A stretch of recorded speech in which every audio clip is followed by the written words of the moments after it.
Salut, c'est Issa Kassirgo. Je suis un certifié de John Maxwell. Aujourd'hui, nous parlons de la loi du cercle restreint qui dit que le potentiel d'un leader est déterminé par les membres les plus proches de lui. La plupart des êtres humains ont une sorte de cercle intime, des personnes qui sont proches d'eux, qui contribuent soit à leur succès, soit à leur échec.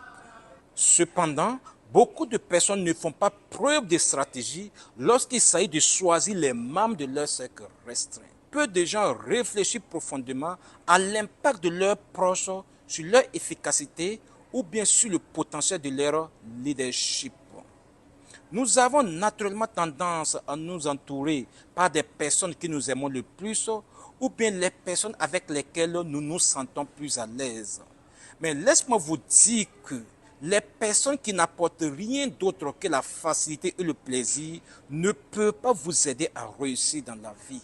Nous le voyons tout le temps avec certains athlètes lorsqu'ils font la transition vers les rangs professionnels ou bien avec certains artistes lorsqu'ils réussissent professionnellement. Certains plateaux s'auto-détruisent juste parce que leur entourage est composé par des personnes qui ne sont pas utiles, voire nuisibles. Mais si vous voulez pratiquer la loi du cercle restreint, vous devrez être intentionnel dans l'établissement de vos relations. Vous devrez investir dans les personnes les plus proches de vous et voir comment elles réagissent. Mais si vous recherchez des personnes compétentes pour composer votre cercle restreint, je vous demande de prendre conseil avec Ned Barnholt, cadre de longue date, PDG à la retraite et président de Agilent Technologies. Il dit qu'il existe 3 types de personnes dans une organisation lorsqu'il s'agit de leadership. Il y a ceux qui comprennent immédiatement et se lancent. Il y a ceux qui sont sceptiques, qui se demandent comment ils vont s'y prendre. Il y a ceux qui commencent négativement, espérant que cela va disparaître avec le temps. Vous devez réfléchir sur ces 3 préqualifications lorsque vous voulez intégrer quelqu'un dans votre cercle restreint ou bien lorsque vous voulez inviter quelqu'un à être membre de votre cercle restreint. Ce n'est que s'ils sont solides dans les 3 domaines suivants que vous devrez les intégrer dans votre cercle restreint. Les domaines vont se traduire à travers des questions. Qui sont-ils? Qu'est-ce qu'ils font? Comment ils peuvent alléger ma charge? Qui sont-ils?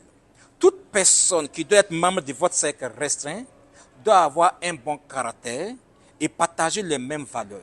Parmi les valeurs, la personne doit être intègre, la personne doit avoir une bonne attitude, la personne doit valoriser l'excellence et les hommes, la personne doit faire preuve de loyauté et de flexibilité.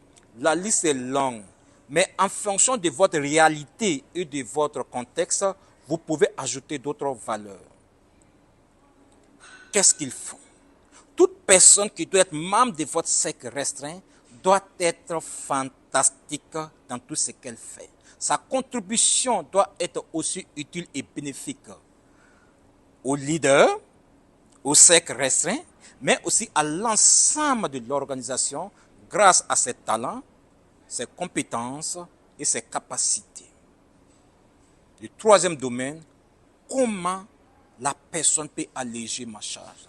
Il faut reconnaître que les personnes membres de votre cercle restreint doivent être des additionneurs et des multiplicateurs des valeurs dans la vie des autres. Elles doivent avoir déjà fait leur preuve en tant qu'atout dans l'organisation. Elles doivent être capables d'alléger une grande charge de votre leadership. Mais pour tirer le meilleur profit de votre cercle restreint, donnez le meilleur de vous-même aux membres de votre cercle restreint. Vos meilleurs temps, vos meilleurs efforts, votre meilleur investissement, votre meilleur mentoring doivent être dans les membres de votre cercle restreint. Parce qu'ils peuvent vous faire ou bien ils peuvent vous briser. Ils peuvent être un handicap pour vous ou bien ils peuvent être un atout pour vous. Mais tout dépend de comment vous gérez les membres de votre cercle restreint. Mais rappelez-vous toujours que votre succès ou le succès de votre leadership est intimement lié aux personnes les plus proches de vous. C'est pourquoi je vous invite à choisir avec soin les membres de votre cercle restreint et ensemble, vous allez tracer un chemin vers des horizons inimaginables. C'est la loi du cercle restreint. Merci de m'écouter et nous nous donnons rendez-vous la semaine prochaine pour une autre loi. Merci.